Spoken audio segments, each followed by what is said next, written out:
Бишкекте Турдакын Усубалиевдин 100 жылдыгы белгиленип, филармонияда салтанаттуу кече уюштурулду. Өлкөбүздү өнүгүүнүн бийик тепкичине жеткирген улуттук лидердин юбилейин белгилөө баарыбызга сыймык жана шыктануу тартылган окуя. Баарыңыздарды куттуктайм. Президент Сооронбай Жээнбеков Кыргызстанды чейрек кылым жетектеген Турдакын Усубалиев өз мезгилинде өлкөнү өнүгүүнүн бийик тепкичине жеткирген улуттук лидер болгонун айтты. Айыл чарбада, өнөр жайда, энергетикада, саламаттык сактоодо, билимде, маданиятта, дээрлик барлык чөйрөдө өнүгүүнүн керемети орун алган. Өлкөбүздүн экономикалык гана эмес, кеңири масштабта өнүгүү үчүн өзгөчө доору болгон деп бааласак жарашат. Буга чейин социалдык тармактарда Усубалиевдин атын Бишкек шаарына берүү демилгеси көтөрүлүп, коомчулукта кызуу талаш тартышка түшкөн. Интернет желесинде айрым колдонуучулар пикирлерин мындайча жазышкан. Андан көрө тонолгон шаар деп койгула, ошол ат жарашат. Исхак Разаков деп эле койбойлу анда. Эмне Кыргызстанда жашоо оңолуп, иш орундары көбөйүп, экономикабыз көтөрүлүп, бюджет акчага толуп, жаңы курулуштар курулуп, жолдор кеңейип, пенсиялар, айлыктар көтөрүлүп, мигранттар артка кайттыбы? Борбордун атын өзгөрткөнү калыпсыңар. Ким сунуштап жатты экен? Жөн эле койгулачы. Койсо болот, татыктуу инсан, эмнеге болбойт? Экономиканы көтөрүп, карыздардан кутулуп, анан койсо болот. Усубалиевдин эмгеги чоң. Президент Сооронбай Жээнбеков болсо Турдакын Усубалиевдин атын Бишкектеги райондордун бирине ыйгаруу маселесин көтөрдү. Турдакын Усубалиевич өзү майрамдык парадтарды кабыл алып жүргөн өкмөтүнүн алдындагы эски аянтка жана Бишкек шаарынын райондордун бирине анысын ыйгарсак туура иш болот деп ойлойм. Ошо Сырлуу районунун атын берсе жакшы болот эле. Себеби Сооронбай Жээнбеков өзү айтты, бир район атын берели деп. Ошо Сырлуутку берип койсо, мындай немеге туура келет эле. Турдакын Усубалиев 1919 жылдын 6 ноябрында Кошко районунда туулган. 1941 жылы Фрунзедеги мугалимдер институтун аяктаган. Ошол жылы партиялык карьерасын баштап 1945 жылы Москвага КПСС борбордук комитетине инструктор болуп барган. Ошондон кийин Турдакын Усубалиевдин саясаттагы турмушу тепкичтен тепкичке өйдөлөп отурган. 1955 жылы Советтик Кыргызстан гезитинин редактору, 1961 жылы Кыргызстан Компартиясынын борбордук комитетинин биринчи катчысынын кызматына киришкен. Турдакын Усубалиев Советтик Кыргызстанды 1961 жылдан 1985 жылга чейин дээрлик чейрек кылым башкарган. Усубалиев 2015 жылдын 7 сентябрында 96 жаш курагында дүйнө салды.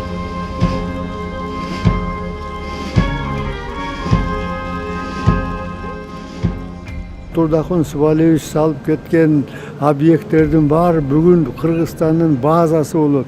Кыргызстандын келечекте өзүшүнө абдан бир өзүнүн чоң салымын кошкон объекттер болот. Мына мындай кылган, мына минтип Кыргызстанды мындай неме кылган дегени өтө эле аша чапкандык болуп берет. Себеби ар бир коммунист ошол убакта ошондой бир секретарлык ишке барса, ошол ишти аткармак. Андан кийин Масалиев деле 5 жыл Союз кулаган чейин иштеди. Аделе ошо ишти аткарып келди. Бирок Турдакын Усубалиев Советтик Кыргызстандын башында турганда өлкө турмушунда бир топ талаштуу, кайгылуу окуялар болгону да белгилүү. 1980 жылы Министрлер Советинин төрагасы Султан Ибраимов Ысык көлдүн жээгиндеги мамлекеттик дачада атып өлтүрүлгөн. Ошол маалда бул кылмыштын бети ачылбай калган. Эл арасында ушул күнгө чейин тарыхтын мындай талаштуу барактарына ар кандай баа берилип жүрөт. Арыш коомдук бирикмесинин төрагасы Жумагазы Садыр уулу кезинде маалымат каражаттарына мындайча пикирин билдирген. Биз анда студент кезде элек, анан биз укканда эле дароо эле элде дароо эле ушундай пикир пайда болгондо, бул эң башка адамдын эле колунан келди. Мында жөнөкөй элдин арасында болсо ушу Усубалиевдин ордуна тиги кишини даярдап атыптыр деген имиш-имиштер көп таркаган. Анан ушундай эле түзмө-түз эле эл ушуну түшүнгөн да. Ошондой кызыкчылыктын айынан тереңирээк изилдеп анын артына чыгарылган жок да. А киши барда деле ошол учурда, андан кийинки учурларда деле, кийин унутулду дегенмен жакында деле элдин пикиринде ошондой күмөндүү пикирлер калды. Биз ошол окуяларды унуткан күндө дагы мен жакында эле бир кишилер менен, ошол учурдагы кишилер менен сүйлөшүп калсам, ушундай эле күмөндүү окуя, ошол кезекте жанакындай саясий каршылаштарын жок кылуу, атүгүл маселен Amerikada bagы belgisiz жагдайлар менен эле ашылбай калады кенден немеси. Демек ошондой болгон нерселер жасай берсе болот деген нерселердин баары кала бергенде биздин советтик коомдо делечи арты терең изилденбей эле ошол баягы тоталитардык бийликтин мүнөзү ошондой болот турбайбы? Алар деген баардыгын жаап жашырып анан тыйып койгонго дагы мүмкүнчүлүктөр болот экен да. Белгилүү болгондой ал киши эгемендик алгандан кийин дагы бийликте болду да. Ал жогорку кеңешке шайланып келди. Биз ошол алгачкы баягы калпак кийип аткан кездерде ошол демократтар ошол маселенин көчөдө жолукчулап ушу депутаттар менен кээди. Анан ошондо деген бир жагдай болуп калган. Биз атүгүл бетин айтканбыз. Кайсы ушундай иштердин баарын жасап, маселен асыресе биздин кыргыз тилди басмырлап ушундай деңгээлге келгенден кийин ошонун актап, ошолорду кайра калыбына келтирүүнүн ордуна күрөшпөйсүз деген кайра ушул авторитардык бийликке бараткан Акаевди коргоп атасыз дегендей сөздөр айтылган да. Ошондо дагы ал киши моюн толгоп баш бербей, керек болсо биздин демилгелерди өчүргөнгө ошол учурда дагы аракет кылган. Ал эми жанакыны баштоо мүмкүн эмес эле да, анткени Акаевдин бийлиги менен бул киши тил табышып, ошол өткөндөгү нерселердин баарын изилдөөгө, аларды кайра карап чыгууга мүмкүнчүлүк жок экени бизге даана эле көрүнүп калган да. Белгилүү тарыхчы профессор Тынчтыкбек Чоротегиндин төмөнкүдөй билдирүүсү да интернет булактарында жайылган.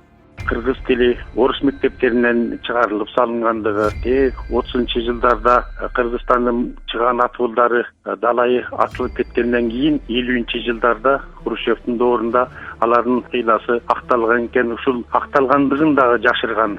Доор болгондугу бир бүтүндөй муун бою үйсүз эптеп батирлерде жашап, ал эми сырттан келгендерге дароо Сибирден келеби, Ирак, чыгыштан келеби, бул жактан батирлер берилгендиги, ошол учурдагы улут маселеси чынында дагы көчөкөлүк менен Кремльге жалтактоо менен жүргүзүлгөндүгү, ушулардын баардыгы чынында тарыхта да айтылышы керек деп эсептейм да. Биз бул доорду бир кишиге байланыштырбастан жалпы Советтер доорундагы ошол кездеги жараянга дагы сөзсүз түрдө байланыштырышыбыз керек. Кыргызстан ал кезде өтө оор турмушту баштан кечирген. Бир чети экономикалык жактан өсүш болду, бир чети жанагы улуттук энциклопедия сыяктуу мыкты ийгиликтер болду. Бирок ошол эле учурда мисалы үчүн Кубанычбек Нурбеков деген мырза ал Кыргызстан эсирден чыгып кетүүгө акылуу деп советтик баш мыйзамга таянып эле илимий эмгек жазса, ал тугулунтукталган. Ал эми жогорку математика боюнча эмгектерди жазган Рахым Усубакунов дагы улутчул катары жеткирилген учурлар дал ошол доорго таандыкта. Демек биз булардын баардыгын жалпылап карашыбыз керек. Жөн гана курулай мактай бербей, ар бир тарыхый инсандын оош кыйыш жактарын адилет калыс баалап айтууга биздин улутубуз менимче үйрөнүп калды деп эсептейм.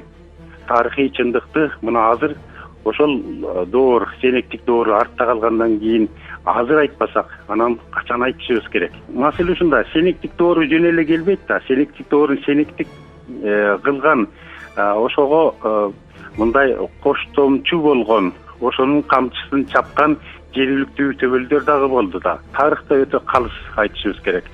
Эл оозунда Кыргызстандын айрым жерлерин коңшу өлкөлөргө берип койгон деген өңүттөгү сөздөр да айтылып жүргөнү маалым. Мисалы, учурдагы Өзбекстандын Совет Абад жергеси көп айтылып турат. Бирок бул маалыматтар тийиштүү шартта такталбагандыктан бир тараптуу чечим чыгаруу туура эместиги кошумчаланат. Комприватты турдаган суалыш берип кой деген сөзгө да сөз болгон. Бирок мен жекече көз карашымда бул туура эмес. Себеби ал убакта мына бүтүндөй бир регион эмес, баягы айтканда 15 метр жерди бир республикадан экинчи республикага алып бериш бул Москванын колунда болгон. Москванын ар бир айткан сөзү ар бир союздук республикалардын биринчи секретарлары үчүн мындай мыйзам болгон да. Ал эми комприватта суу сактагыч өзү Кыргызстанга эле керек эмес.